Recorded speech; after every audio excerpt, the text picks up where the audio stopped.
Hey guys, I'm Trezelli here, voice of reason, the storyteller, and we're going to continue now with the hero's journey. So we left you with the friends and allies, how that is like standard throughout nearly every story.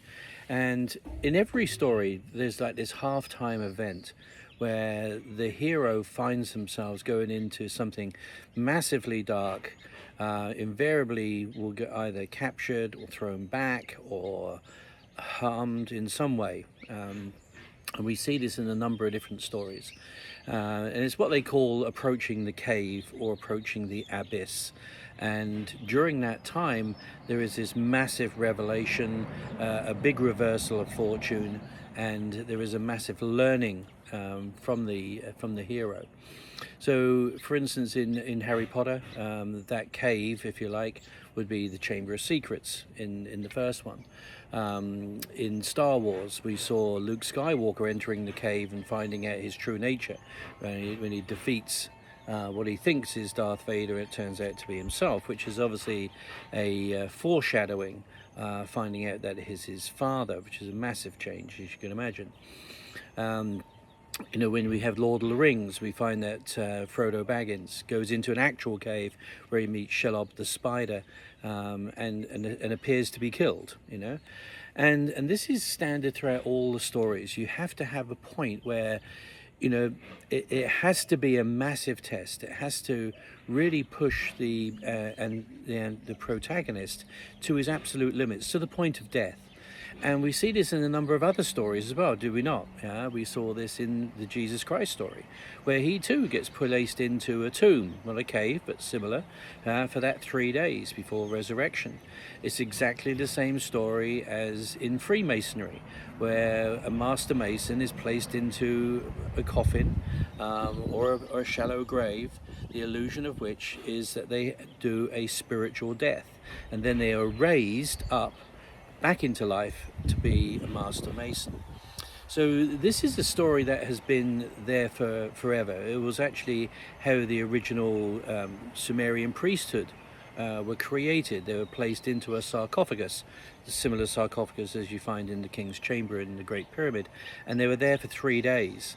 No air, so they had to control breathing and all of this. And this was the actual mastery, where you begin to master the physical body and you then start to move forward and ascend into a spiritual mastership, which arguably is exactly what Jesus Christ did in that story.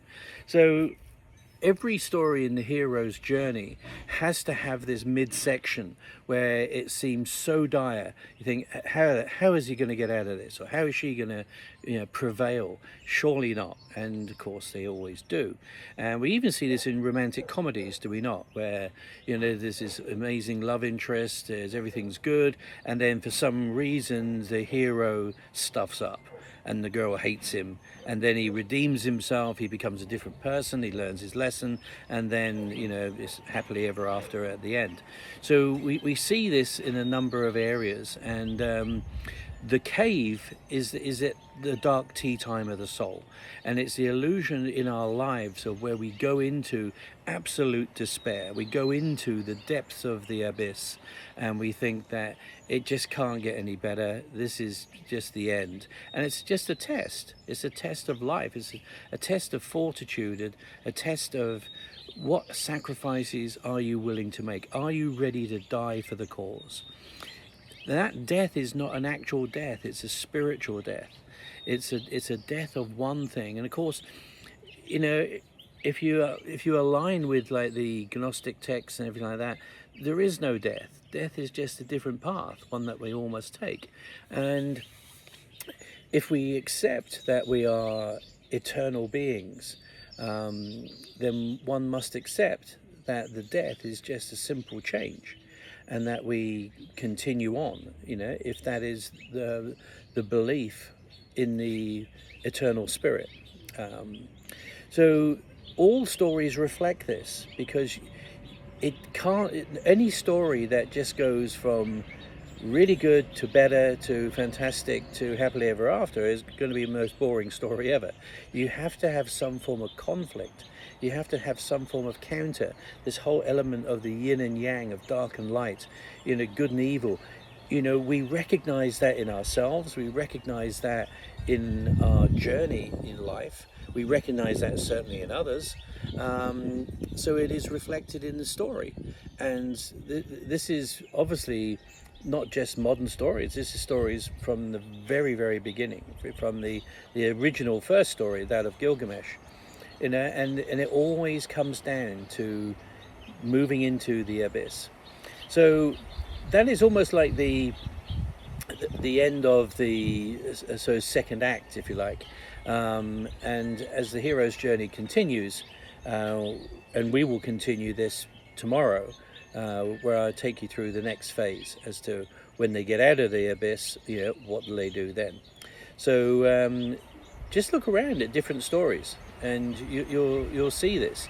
I mean, even as I was talking about the other day, Wicked, exactly the same. She goes into the abyss, the belly of the beast, finds out the truth, and then has to change and escapes from that. In this case, the castle. But it's that whole cave element as well. And as anticipated, remember I said the other day that I'd seen Wicked, I anticipated it was going to be a good run of Oscars. Well, yeah, as of today, they got nominated for 10 Oscars, and both Ariana Grande and I forget the actress now, the green actress. She got nominated very, very well as well for both of those roles. So yeah, I'll be cheering them on. Not that I watch Oscar night, because whatever, it's got far too political for me these days. But it'll be nice to see the accomplishments of all those that work so hard to create art, and for that I applaud them. So that's Simon Giselian. That's enough from me today, and I'll speak to you tomorrow. Simon Giselian, love you all, out to you.